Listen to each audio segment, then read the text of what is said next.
धुरंधर वो फिल्म है जिसने रिलीज होते ही दुश्मनों की नींद हराम कर दी है। अगर आप एक सच्चे भारतीय हैं और अपने देश की खुफिया एजेंसियों के कारनामों पर गर्व करना चाहते हैं, तो यह कहानी आपके लिए है। आज के इस वीडियो में हम इस पूरी कंट्रोवर्सी की, इस फिल्म की कहानी की और पाकिस्तान के रोने धोने की ऐसी धज्जियां उड़ाएंगे कि आपको मजा आ जाएगा। तो कुर्सी की पेटी बांध लीजिए, क्योंकि आज हम बॉलीवुड की किसी मसाला फिल्म की नहीं, बल्कि भारत के उस सच की बात करेंगे जिसे पर्दे पर देखकर दुनिया के कई देशों के पसीने छूट रहे हैं। आखिर ऐसा क्या दिखा दिया आदित्य धर ने इस फिल्म में? आखिर क्यों पाकिस्तान इतना तिलमिलाया हुआ है? और क्यों मिडिल ईस्ट के देशों ने इस फिल्म पर बैन यानी प्रतिबंध लगा दिया है?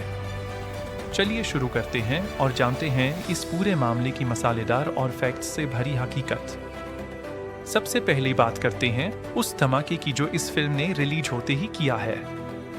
उरी द सर्जिकल स्ट्राइक बनाने वाले डायरेक्टर आदित्य धर जब भी वापस आते हैं तो वो कोई हल्की फुल्की लव स्टोरी लेकर नहीं आते, वो लेकर आते हैं बारूद। और इस बार उनका बारूद है धुरंधर। यह फिल्म सिर्फ एक फिल्म नहीं है, बल्कि एक ऐसा तमाचा है जो पाकिस्तान के झूठ और फरेब पर लगा है। जैसे ही यह फिल्म सिनेमाघरों में आई, भारत में तो भारत माता की जय के नारे गूंजने लगे, लेकिन सरहद पार पाकिस्तान में मातम छा गया। पाकिस्तान का सोशल मीडिया, वहां के नेता और वहां के तथाकथित बुद्धिजीवी इस फिल्म को लेकर ऐसे रो रहे हैं जैसे उनकी कोई बहुत बड़ी चोरी पकड़ी गई हो। और चोरी पकड़ी भी गई है, क्योंकि धुरंधर वो फिल्म है जो पाकिस्तान के कराची शहर के उस काले सच को उजागर करती है जिसे वो दुनिया से छिपाता रहा है। यह कहानी है लायारी की, कराची का वो इलाका जो गैंगवार, ड्रग्स और आतंकवाद का अड्डा माना जाता है। और इस अड्डे में घुसकर कैसे भारतीय जासूसों ने ऑपरेशन चलाया, यह देखकर पाकिस्तानियों के पेट में दर्द होना तो लाजिमी था। अब आप पूछेंगे कि भाई, आखिर मिडिल ईस्ट में यानी खाड़ी देशों में इस फिल्म को बैन क्यों किया गया? यूएई, सऊदी अरब, कतर, कुवैत, बहरीन और ओमान जैसे 6 देशों ने धुरंधर को अपने यहाँ रिलीज करने से मना कर दिया है। वजह वही पुरानी है, जियोपॉलिटिकल सेंसिटिविटी, या आसान भाषा में कहीं तो पाकिस्तान की नाराजगी का डर। खबरों के मुताबिक इन देशों को लगता है कि यह फिल्म एंटी पाकिस्तान है। अब आप ही बताइए, अगर कोई फिल्म आतंकवाद के खिलाफ बात करे, अगर कोई फिल्म यह दिखाए कि कैसे पाकिस्तान की धरती पर बैठकर भारत के खिलाफ साजिशें रची जाती हैं, तो क्या वो एंटी पाकिस्तान हो गई? या फिर वो एंटी टेररिज्म है? लेकिन सच कड़वा होता है, और शायद यही कड़वाहट इन देशों को हजम नहीं हो रही। आर्टिकल 370 फीट और फाइटर जैसी फिल्मों के साथ भी यही हुआ था। जब भी भारत अपनी ताकत, अपनी खुफिया एजेंसी रॉ या आईबी के दमखम को दिखाता है, तो अंतर्राष्ट्रीय स्तर पर कुछ लोगों को मिर्ची लग ही जाती है। लेकिन इसका नतीजा क्या हुआ? इसका नतीजा यह हुआ कि भारत में इस फिल्म को देखने का क्रेज और भी ज्यादा बढ़ गया। जो लोग शायद नहीं भी देखने जाते, वो भी अब यह देखने जा रहे हैं कि आखिर ऐसा क्या दिखा दिया जिससे पाकिस्तान इतना डरा हुआ है। चलिए अब थोड़ा फिल्म के अंदर घुसते हैं और आपको बताते हैं कि धुरंधर की कहानी में वो कौन सा बारूद भरा है। यह फिल्म आधारित है रियल लाइफ घटनाओं पर, उन खुफिया ऑपरेशंस पर जिनका जिक्र सरकारी फाइलों में तो है, लेकिन आम जनता को कम ही पता होता है। फिल्म की कहानी आपको ले जाती है 2000 के दशक में, जब भारत कई आतंकी हमलों का दर्द झेल रहा था। कंधार हाईजैक, संसद पर हमला और 26/11 का मुंबई हमला। इस दर्द का बदला लेने के लिए और दुश्मनों को उनके घर में घुसकर मारने के लिए एक प्लान बनता है।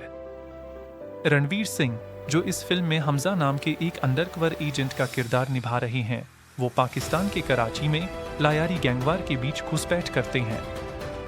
सोचिए, एक भारतीय जासूस कराची के सबसे खतरनाक गैंग्स के बीच अपनी पहचान छिपाकर रह रहा है, और वहां से वो उस नेटवर्क को तोड़ने की कोशिश करता है जो भारत में तबाही मचाने के मंसूबे पाल रहा है। रणवीर सिंह की एक्टिंग ने तो आग लगा ही दी है, लेकिन फिल्म की असली जान वो किरदार हैं जो असल जिंदगी के नायकों और खलनायकों पर आधारित है। इस फिल्म में आर माधवन का किरदार देखिए। वो निभा रहे हैं अजय सान्याल का रोल, जो और कोई नहीं बल्कि हमारे देश के जेम्स बॉन्ड, हमारे राष्ट्रीय सुरक्षा सलाहकार अजीत डोभाल साहब से प्रेरित है। जी हाँ, वही अजीत डोभाल जो पाकिस्तान के अंदर 7 साल तक मुसलमान बनकर रहे थे और वहां की खुफिया जानकारी भारत भेजते रहे। फिल्म में माधवन की संजीदगी और उनकी वो तेज तर्रार रणनीतियां देखकर आपका सीना गर्व से चौड़ा हो जाएगा। यह फिल्म दिखाती है कि कैसे हमारे जासूस बिना वर्दी के, बिना बंदूक के, सिर्फ अपने दिमाग और हिम्मत के दम पर दुश्मन के इलाके में रहकर देश की रक्षा करते हैं। दूसरी तरफ अक्षय खन्ना ने जो किरदार निभाया है वो है रहमान डकैत का। यह किरदार असली जिंदगी के रहमान डकैत पर आधारित है जो कराची के लायारी का एक खूंखार गैंगस्टर था। अक्षय खन्ना ने जिस तरह से एक क्रूर और चालाक गैंगस्टर का रोल किया है वो देखकर आप कांप जाएंगे। और संजय दत्त बने हैं एसपी चौधरी असलम, जो कराची पुलिस का वो एनकाउंटर स्पेशलिस्ट था जिससे वहां के अपराधी भी थर-थर कांपते थे। यह मिक्सचर इतना जबरदस्त है, भारतीय जासूस, पाकिस्तानी गैंगस्टर और एक निडर पुलिस वाला की स्क्रीन से नजरें हटाना मुश्किल हो जाता है। अब आते हैं उस हिस्से पर जिससे पाकिस्तान सबसे ज्यादा चिढ़ा हुआ है। पाकिस्तान का कहना है कि यह फिल्म प्रोपेगेंडा है। उनका रोना यह है कि फिल्म में बलूचिस्तान और वहां के लोगों को गलत तरीके से दिखाया गया है। लेकिन हकीकत यह है कि पाकिस्तान इस बात से डरा हुआ है कि दुनिया यह न देख ले कि कराची, जिसे वो रोशनी का शहर कहता है, असल में वो गैंगवार और आतंकवाद का कैसा नरक बन चुका है। फिल्म में दिखाया गया है कि कैसे पाकिस्तान की खुफिया एजेंसी ISI खुद इन गैंगस्टर्स को पालती है, उन्हें हथियार देती है और भारत के खिलाफ इस्तेमाल करती है। अर्जुन रामपाल का किरदार जो मेजर इकबाल बना है वो सीधे तौर पर उस ISI अफसर को दर्शाता है जो 26/11 हमलों के मास्टरमाइंड्स में से एक था। जब फिल्म में यह दिखाया जाता है कि कैसे ISI भारत में नकली नोट भेजती है, ड्रग्स भेजती है और आतंकियों को ट्रेनिंग देती है, तो पाकिस्तान का तिलमिलाना स्वाभाविक है। वो दुनिया के सामने पीड़ित बनने का नाटक करता है, लेकिन धुरंधर ने उसका यह नकाब नोच फेंका है। यह फिल्म सिर्फ एक्शन नहीं है, यह इमोशन है। यह उन अनगिनत नामहीन हीरोज की कहानी है जो देश के लिए शहीद हो जाते हैं और उनकी खबर अखबार के किसी कोने में भी नहीं छपती। जब रणवीर सिंह का किरदार फिल्म में पाकिस्तान की गलियों में अपनी जान की बाजी लगाता है तो आपको महसूस होता है कि आज़ादी की कीमत क्या होती है। फिल्म का एक डायलॉग है जो बहुत वायरल हो रहा है, हम वो नहीं जो पीठ पीछे वार करें, हम वो हैं जो घर में घुसकर हिसाब बराबर करते हैं। यह डायलॉग आज के न्यू इंडिया की सोच को दर्शाता है।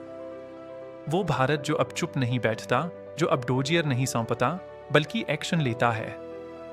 यही वजह है कि यह फिल्म हर भारतीय को देखनी चाहिए। यह आपको सिर्फ एंटरटेन नहीं करती, बल्कि आपको जगाती है। यह आपको बताती है कि जब आप चैन की नींद सो रहे होते हैं, तब कोई हमजा या कोई अजय सान्याल दुश्मन के गढ़ में जाकर आपकी हिफाजत कर रहा होता है। सोशल मीडिया पर तो युद्ध छिड़ा हुआ है। पाकिस्तानी यूजर्स ट्विटर और इंस्टाग्राम पर फिल्म को झूठा और बेबुनियाद बता रहे हैं।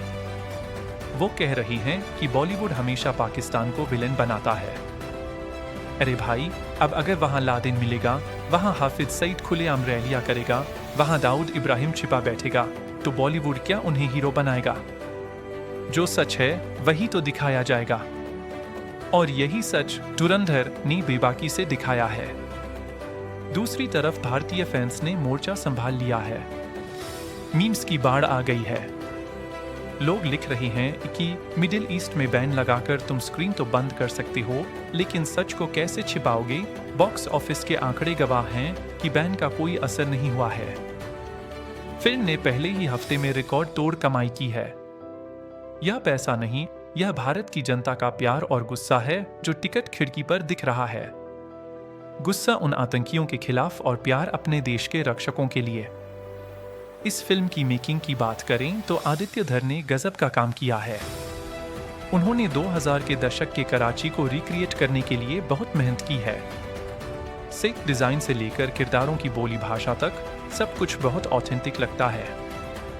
रणवीर सिंह ने भी अपनी छिछोरे वाली इमेज को तोड़कर एक गंभीर और इंटेंस जासूस का रोल निभाया है।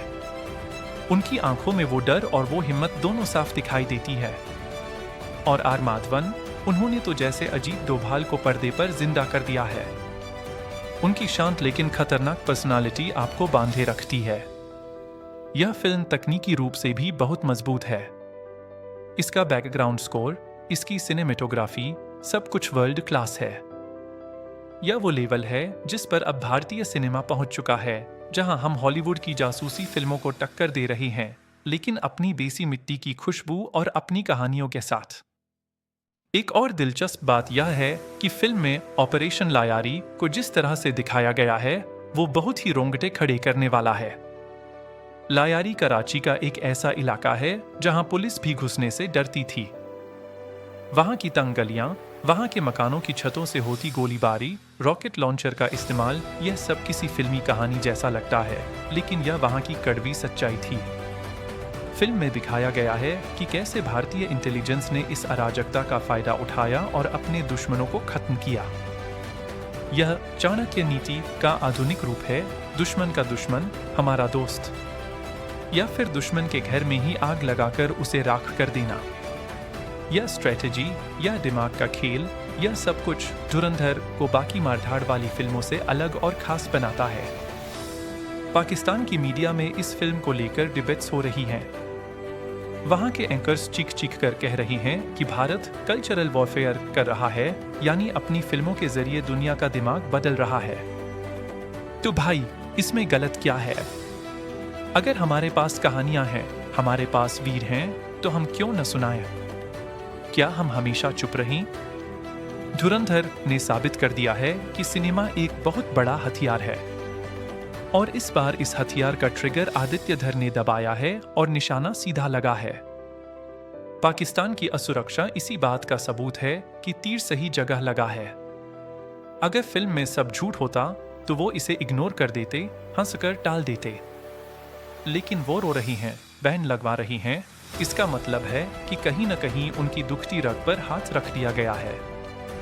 वो रग है उनका टेरर नेटवर्क, उनका दोहरा चरित्र और उनकी नाकामी। इस फिल्म में एक और एंगल है जो बहुत महत्वपूर्ण है, बलिदान।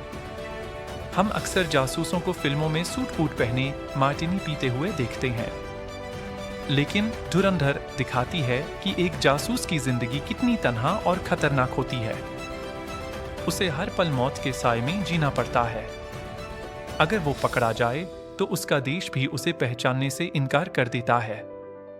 रणवीर सिंह के किरदार के जरिए उस दर्द को, उस अकेलेपन को बहुत खूबसूरती से दिखाया गया है। यह आपको सोचने पर मजबूर करता है कि हम अपनी आज़ादी को कितना हल्के में लेते हैं। यह आज़ादी हमें खैरात में नहीं मिली है, इसके लिए हर दिन कोई न कोई अपनी पहचान, अपना परिवार और अपनी जान कुर्बान कर रहा है। धुरंधर उन गुमनाम शहीदों को एक श्रद्धांजलि है। तो दोस्तों, अगर आपने अभी तक धुरंधर नहीं देखी है तो आप बहुत कुछ मिस कर रही हैं। यह सिर्फ एक फिल्म नहीं है, यह एक अनुभव है। यह एक मौका है अपने देश के इतिहास के उन पन्नों को पलटने का जो अक्सर धूल में दबे रह जाते हैं। यह मौका है उस गर्व को महसूस करने का जो एक भारतीय होने के नाते आपके अंदर होना चाहिए। मत सुनिए कि कौन सा देश इसे बैन कर रहा है, मत सुनिए कि पाकिस्तान क्या रो रहा है। आप बस जाइए और देखिए कि कैसे भारत के शेर भेड़ियों के झुंड में घुसकर उनका शिकार करते हैं। यह फिल्म आपको हंसाएगी नहीं, शायद रुलाएगी भी नहीं, लेकिन यह आपके रोंगटे खड़े कर देगी और आपका खून खौला देगी। और आज के दौर में जब देश के खिलाफ इतनी नैरेटिव बिल्डिंग होती है, ऐसी फिल्मों का हिट होना बहुत जरूरी है। यह हमारी सॉफ्ट पावर है, यह हमारी आवाज है जो दुनिया के हर कोने तक पहुंचनी चाहिए।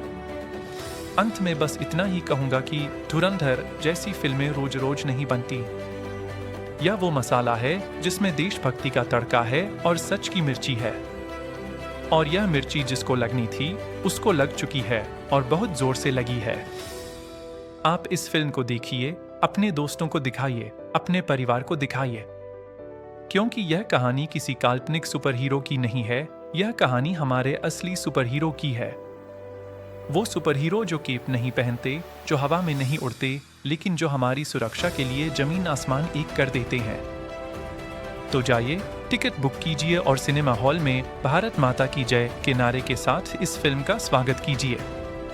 और हाँ, पॉपकॉर्न के साथ साथ थोड़ा एक्स्ट्रा जोश भी लेकर जाइएगा, क्योंकि धुरंधर आपको सीट से उछलने पर मजबूर कर देगी। जय हिंद।